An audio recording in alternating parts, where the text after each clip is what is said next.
రోడ్లో వెలిసిన అయ్యప్ప స్వామి దేవాలయంలో హిందూపురం పట్టణ వైసీపీ మైనారిటీ నాయకుడు ఆర్కే ఖలీల్ మరియు సాదిక్ ఆధ్వర్యంలో అయ్యప్ప స్వామి దేవాలయంలో ప్రత్యేక పూజ నిర్వహించి అయ్యప్పలకు దాదాపుగా 1000 మంది అయ్యప్ప స్వాములకు అన్నదాన కార్యక్రమం నిర్వహించారు.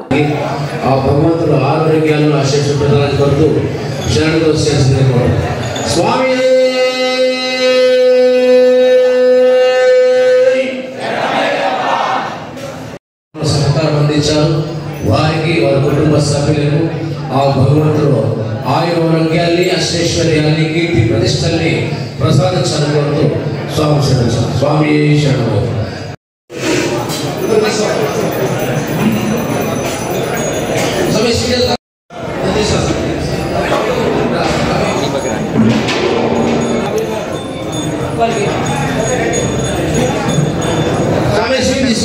ఇంకో పాస్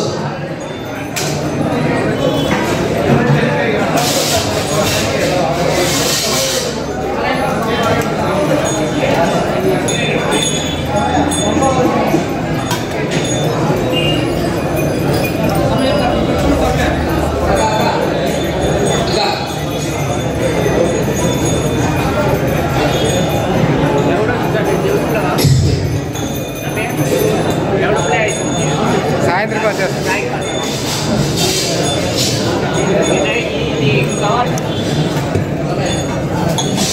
ఇట్లా చూడనా చూసి పెట్టాం. ఈరోజు అన్నదాన కార్యక్రమ భాగంగా గారు అనేక మంది రోగులకి తన అమృహస్తాల్లో వైద్యం అందిస్తున్నారు. వారి నాన్నగారు గంగే నాయక్ గారు పర్వదించిన రోజు ఈరోజు వారికి పవిత్రాత్మ శాంతి చేకూరాలని కోరుకుంటూ వారి కుటుంబ సభ్యులకి ఆ భగవంతుడు ఆరోగ్యాన్ని ప్రదర్శించుకుంటూ శరణు చేసిన కోరుతూ స్వామి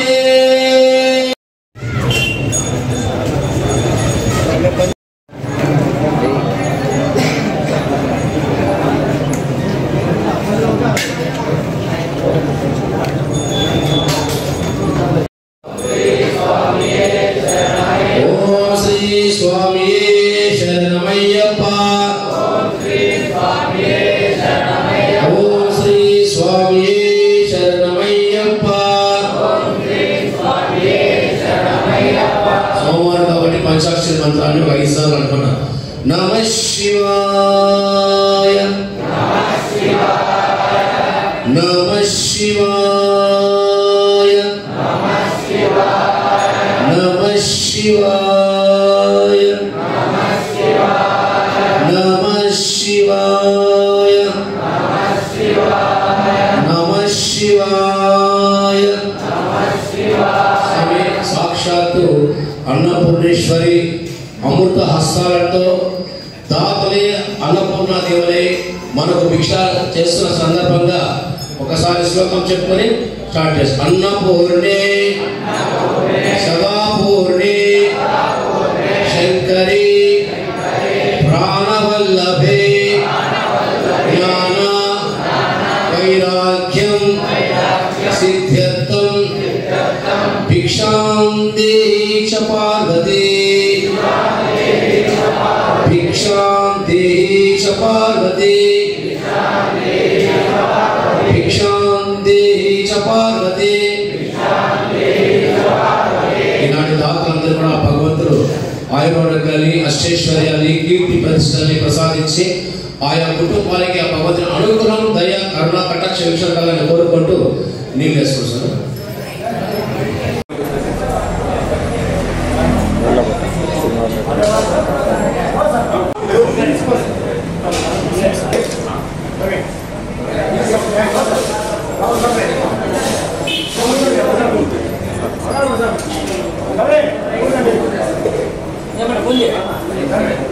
స్వామి శరణమయ్యప్ప.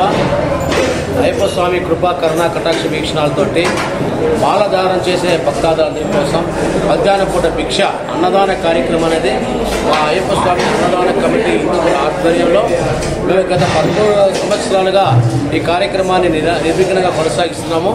దాతల సహకారంతో మా గురుస్వామి బాలన గురుస్వామి ప్రేరణతో మా మిత్రులు కీర్తిశేషుల పాండురవి గారు మేమంతా కలిసి 13 సంవత్సరాల క్రితం చేసినటువంటి ఈ అన్నదాన మహాయజ్ఞము నిరాటంకంగా నిర్విధానంగా నిదానంగా 13 సంవత్సరాల పాటు కొనసాగింది. మొదట్లో 300 నుంచి 400 మంది ఉన్నటువంటి అయ్యప్ప స్వామి భక్తాదులు ఇవాళ ఈ అన్నదాన భవన్ కార్యక్రమంలో ఈ నెల నవంబర్ నెల 18వ తేదీన ప్రారంభమై జనవరి 4 వరకు దాదాపు 48 రోజుల పాటు ఈ కార్యక్రమం కొనసాగుతుంది. ఈ కార్యక్రమం కొనసాగడానికి ముఖ్యమైన కారణం హిందూపురంలో ఉన్నటువంటి దాతల యొక్క సహకారం. వాళ్ళ దాతల యొక్క సహకారంతో మేము వాళ్ళ ద్వారా భిక్షాటన చేసి ఆ భిక్షాటన ద్వారా వండిన పదార్థాన్ని మాలదారుల అయ్యప్ప స్వాములకు భిక్షగా అందిస్తున్నాము. ఇది పరంపర కొనసాగాల సాంప్రదాయం కాబట్టి ఈ సన్యాసత్వంలో ఉన్న అయ్యప్పలకి భిక్ష ద్వారానే ఆహారం అందాలి. కాబట్టి ఈ కలికాలంలో సాధ్యంకాలను భిక్షాటన చేసి మరి ఆహారం తీసుకుంటాం కాబట్టి వీళ్ళ ద్వారా మేమే భిక్షాటన చేసి అంటే దాతలను అడిగి ఆ దాతల ద్వారా తీసిన డబ్బుని సేకరించుకొని వారికి అన్నాహారాన్ని మధ్యాహ్న ప్రసాదాన్ని మేము అందిస్తున్నాము. నిజంగా ఈ కార్యక్రమానికి చేసిన దాతల యొక్క సహకారం అనేది మేము మరవలేము. గొప్ప దాతలు ఉన్నటువంటి వాళ్ళందరికీ ఇంకా 40 రోజు ఇవాళ 1200 మంది 1000 నుంచి 1200 మంది ఈ భిక్ష తీసుకుంటున్నారు. కేవలం అయ్యప్ప స్వామి మాలదారుల భక్తులే కాకుండా మరి గోవిందమాల, శక్తిమాల, ఇతరత్ర శివమాల అయ్యేశ్వరులు కూడా ఈ అవకాశాన్ని చక్కగా ఉపయోగించుకుంటున్నారు కూడా. అది సంతోషం, అది దైవానికి కూడా. ఎందుకంటే మధ్యాహ్నం వేళ మరి పనుల మీద బయట ప్రాంతాల నుంచి వచ్చిన వాళ్ళకి కూడా అనుకూలంగా మా అన్నదాన కమిటీ ఆధ్వర్యంలో ఈ అన్నదాన భవన్లో వారందరికీ కూడా భిక్షా సౌకర్యాన్ని మేము కల్పిస్తున్నాము. కాబట్టి ఈ కార్యక్రమాన్ని సహకరించిన దాతలందరూ కూడా మరోసారి అయ్యప్ప స్వామి కృపా కరుణా కటాక్ష వీక్షణలు కలగాలని మనస్ఫూర్తిగా స్వామి అన్నదాన ఆలయంలో మరి పార్టీలకు, కుల మతాలకు, వర్గాలకు అతీతంగా ఈ అన్నదాన కార్యక్రమాన్ని మేము చూస్తున్నాము. Irrespective of parties, irrespective of caste and religion ఎవరు ఇచ్చినా కూడా ఈ దైవ కార్యక్రమం కాబట్టి ఎవరు దాతృత్వంగా వారు సహకారం అందించినా